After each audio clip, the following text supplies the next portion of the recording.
என் இதயத்தின் இடப்பக்கம் இருக்கும் விருச்சிக ராசிக்காரர்களே, இந்த உலகம் முழுவதும் நான் சம்பாதித்த சொத்து என்னவென்றால் கடகராசிக்காரர்களையும் விருச்சிக ராசிக்காரர்களையும் தவிர வேறு எதுவும் இல்லை. லேட்டஸ்ட்டாக இப்போ கன்னிராசி கும்பராசிலாம் ஆண்டி வேலை வந்துகிட்டே இருக்காங்க. எல்லாருமே நமக்கு ரசிகர்களாக மாறிட்டு இருக்காங்க. அதில் இந்த விருச்சிக ராசிக்காரர்கள் எனக்காக ரசிகர் மன்றம்லாம் துவக்கி ஓட்டிகிட்டு இருக்காங்க. காரணம் என்னவென்றால் விருச்சிக ராசிக்காரர்களை நான் பார்த்திருக்கிறேன், அவர்களோடு வாழ்கிறேன். எனக்கு நல்லா தெரியும் விருச்சிக ராசிக்காரங்க என்னெல்லாம் பண்ணுவாங்க, என்னென்ன ஸ்டண்ட்டெல்லாம் பண்ணி எப்படிலாம் அவங்க பிரச்சனையை டேக் ஓவர் பண்ணுவாங்க எல்லாம் எனக்கு தெரியும். விருச்சிக ராசிக்காரர்களை பொறுத்த வரைக்குமே 11 புத பகவான் உச்சம் பெறுகிறார், 10 சூரியன் நீச்சமாகிறார். இந்த புரட்டாசி மாதம் 1 12 மறைகிறார். ஒரே ஒரு சந்தோஷம், 1 12 இடத்தில் மறையும் பொழுது விபரீத ராஜயோகம் ஏற்பட்டு கவர்மெண்ட் ஜாப் கிடைக்க போகுது. கவர்மெண்ட் ஜாப் கிடைக்கும், அரசு வழி உதவிகள் கிடைக்கும். சார் நாங்கள் ஒரு ஸ்தாபனம் பண்ணுறோம் சார், கவர்மெண்ட்டில் ரெஜிஸ்டர் பண்ண போகிறோம் சார், நான் ஒரு ஸ்தாபனம் பண்ணுறேன் சார், அதுக்கு பார்ட்னர்ஷிப் இதெல்லாம் நாங்கள் ப்ராப்பராக லீகலாக வக்கீலை வச்சு பண்ணிக்க போகிறோம் சார், இதெல்லாம் பண்ணுவீங்க. உங்களுடைய ஸ்தாபனத்தை விரிவாக்கம் பண்ணுவீங்க.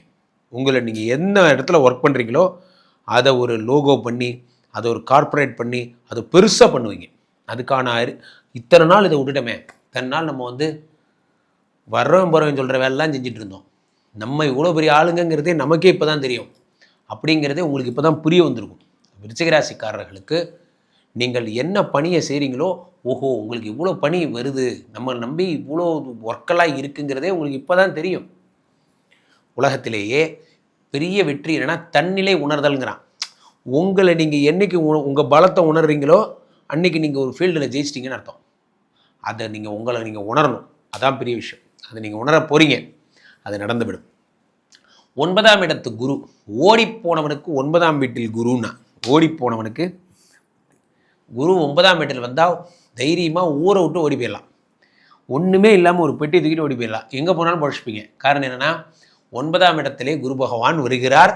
சாதாரண குரு கிடையாது, வீரபாண்டிய குரு. அவர் உச்சம் பெறுகிறார். சாதாரணமாகவே குரு நல்லது பண்ணுவார், ஒரு உச்சம் பெற்ற குரு. உச்சம் பெற்ற குருங்கிறதுனால அதி அற்புதமாக நன்மைகளை செய்ய போகிறார். ஆனால் எல்லாம் ரைட்டு, எல்லாம் சூப்பர். அவர் 2 5 சூப்பரோ சூப்பர், எல்லாம் நல்லா இருக்குது. ஆனால் தெரிந்தோ தெரியாமையோ நீங்கள் ஒரு கம்பெனி ஆரம்பித்து அதுக்கு நீங்கள் இன்வெஸ்ட்மெண்ட் பண்ணீங்க பார்த்தீங்களா, இந்த கம்பெனி இந்த முதல்வனே பாட்டு பார்த்துருக்கீங்களா, முதல்வனே வண்ணே அப்படி பார்த்தா ஒரு பாம்பு அப்படி அப்படி நிற்கும்.